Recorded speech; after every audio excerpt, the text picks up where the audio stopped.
Sunita Williams ફરી અંતરિક્ષમાં અટકી, નાસાએ mission સ્થગિત કર્યું, ટ્રમ્પનો વાયદો પણ ફેલ.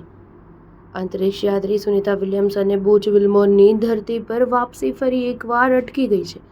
અંતરિક્ષમાં 9 મહિનાથી ફસાયેલી સુનિતા વિલિયમ્સ અને બુચ વિલ્મોરની વાપસીને લઈને મોટી આશા હતી. અમેરિકાની સ્પેસ એજન્સી નાસા સુનિતાની વાપસી સુનિશ્ચિત કરવા માટે ક્રૂ 10 નામનું સ્પેસશિપ લોન્ચ કરવાનું હતું, પરંતુ ટેકનિકલ ખામીના કારણે ક્રૂ 10નું લોન્ચિંગ ટાળવું પડ્યું છે. નાસાએ કહ્યું કે ક્રૂ 10માં હાઇડ્રોલિક સિસ્ટમમાં તકલીફના કારણે લોન્ચિંગ રોકવું પડ્યું છે. ભારતીય મૂળની અંતરિક્ષ યાત્રી સુનિતાની વાપસી માટે ક્રૂ 10 મહત્વપૂર્ણ છે, કારણ કે તેનું હેતુ ક્રૂ 9ની જગ્યા લેવાનું છે. ક્રૂ 9 દ્વારા જ અંતરિક્ષ યાત્રી સુનિતા વિલિયમ્સ અને બુચ વિલ્મોર સ્પેસમાં ગયા હતા.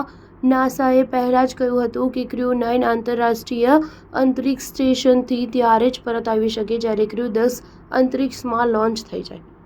નોંધનીય છે કે સુનિતા વિલિયમ્સ અને બુચ વિલ્મોરની વાપસીમાં ખુદ અમેરિકાના રાષ્ટ્રપ્રમુખ ડોનાલ્ડ ટ્રમ્પ રસ રહ્યા હતા.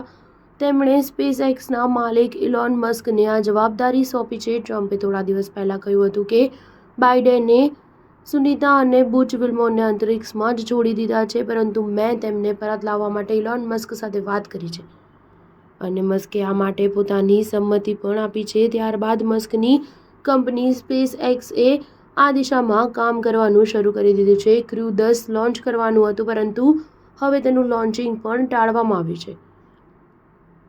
નાસા અનુસાર હવે ક્રૂ 10 ગુરુવારે લોન્ચ થઈ શકે છે. જો કે આ તારીખ પણ નક્કી નથી. હવે હવામાન સહિત અન્ય પાસાઓ પર ધ્યાન આપવું જરૂરી છે. ક્રૂ 10 સ્પેસએક્સની હ્યુમન ટ્રાન્સપોર્ટેશન સિસ્ટમનું 10મું ક્રૂ રોટેશન મિશન છે. સ્ટાર ન્યૂઝ 7 હંમેશા સચ્ચાઈની સાથે.